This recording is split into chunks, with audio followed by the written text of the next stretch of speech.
Al gener del 1939, en ocupar els franquistes Barcelona, es va donar el tret de sortida perquè els vençuts de la Guerra Civil marxessin per por a la repressió del dictador. Catalunya va patir l'èxode més important de tota la seva història. Gairebé mig milió de persones van fugir a França a causa d'un exili forçós d'aquells que no podien i no volien compartir país amb el totalitarisme de Franco.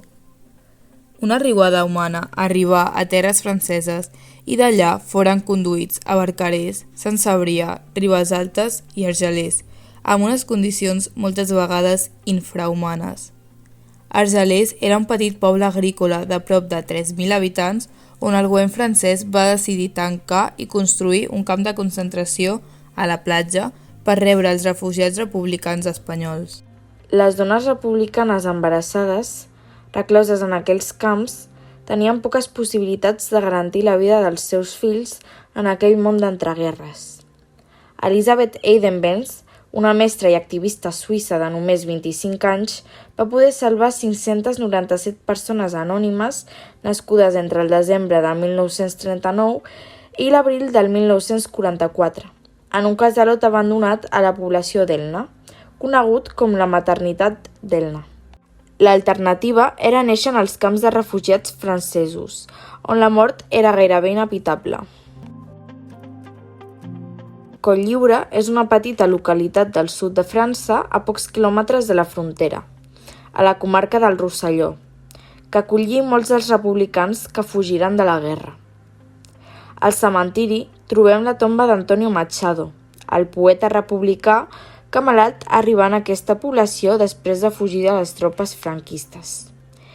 És un testimoni de l'èxode d'aquells anys, que expulsà els perdedors, alguns dels quals no pogueren tornar mai a la terra que els havia vist néixer. Històries com aquesta no s'haurien de repetir mai. Una nit de lluna plena, remuntàrem la carena, lentament, sense dir res. Si la lluna feia el ple, també el feu la nostra pena. L'estimada m'acompanya, de pell bruna i aire greu, com una mare de Déu que han trobat a la muntanya. Perquè ens perdoni la guerra, que l'ensagna, que l'esguerra, abans de passar la ratlla, m'agec i beso la terra, la carono amb l'espatlla.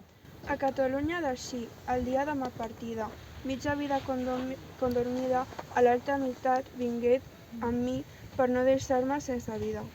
Avui en terres de França i demà més lluny potser. No em moriré d'enyorança, ans d'enyorança viure. En ma terra del Vallès, 3 torrents fan una serra, 4 pins són molt espès i per tenes massa terra. Com al Vallès no hi ha res.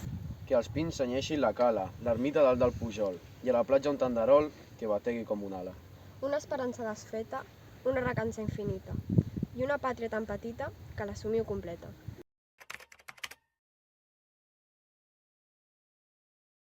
La política no va poder esquivar les urpes de l'aixecament militar i va separar la família.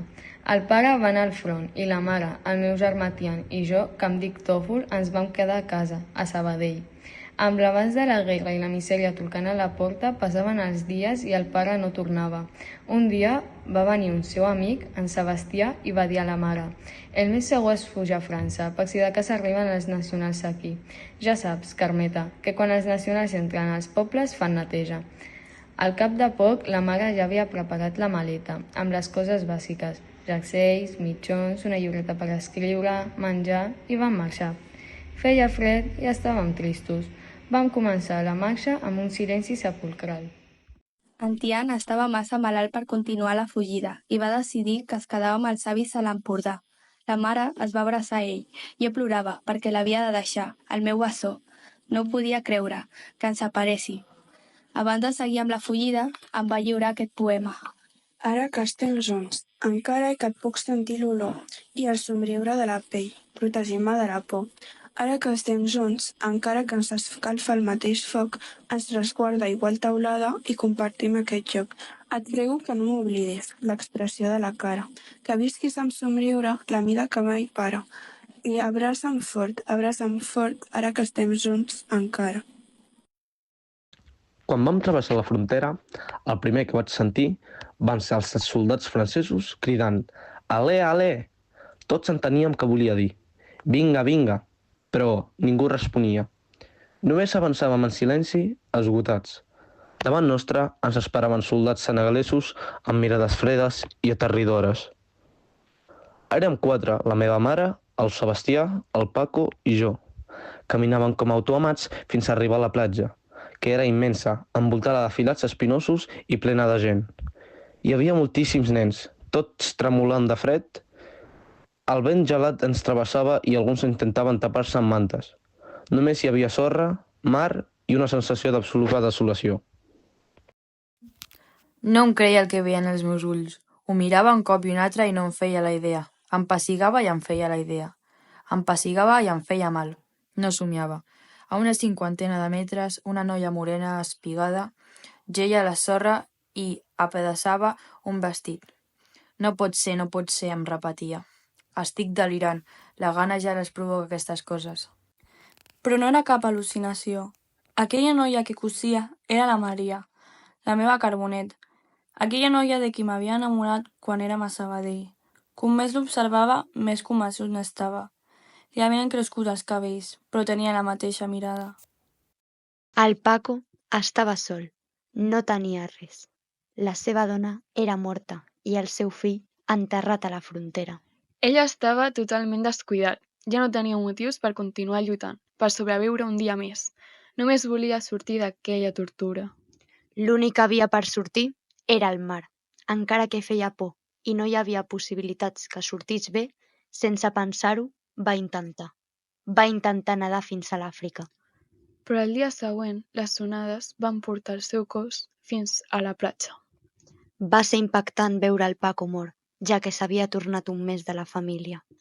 Però vam decidir enterrar-lo i no dir res, per tenir una ració més de menjar. Aquella nit, la Salut, valenta com sempre, es va dirigir cap a les barraques dels gendarmes. Amb determinació, va parlar amb ells i un d'ells, el que sempre havia intentat captar la seva atenció, va sortir amb ella. La mare, desconcertada per la seva absència, em va preguntar per ella, però jo només vaig dir que havia sortit a estirar les cames. La realitat, però, era ben diferent. La Salut havia fet un sacrifici immens. Buscava ajuda per a la mare, perquè un metge pogués atendre-la. Ho sé, era un home fastigós, però estava disposada a fer el que calgués. Li vaig proposar passar una nit junts. Sabia que era l'única opció, i així, gràcies al seu esforç i a la seva valentia, vam aconseguir el que tant necessitàvem, una escletxa d'esperança enmig de la foscor. Estimada Carmeta, aquesta és la carta que mai no hauríem volgut escriure't. No són bones notícies.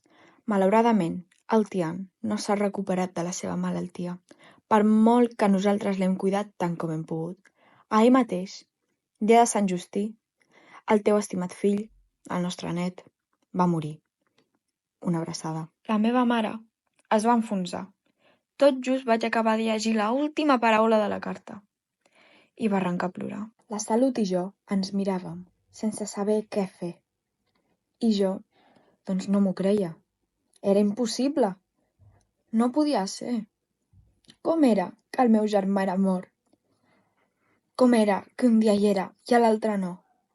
El món és tan injust. Quan va aparèixer el pare, tot resultava anar millor.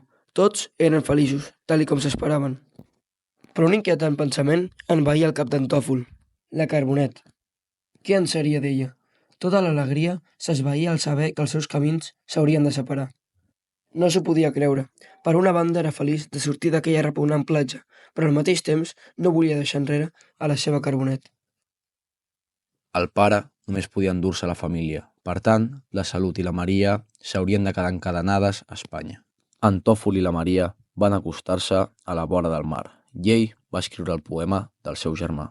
Després, només faltava que una onada l'esborrés i quedés gravat al mar per així, sempre que volguessin recordar-se l'un de l'altre, ho poguessin fer. Anys més tard, es van retrobar a l'altra banda de l'Atlàntic, on la família del Tòfol havia refet la seva vida. Ells van poder viure la seva història d'amor, però els pares mai van poder tornar al lloc on els havia vist néixer.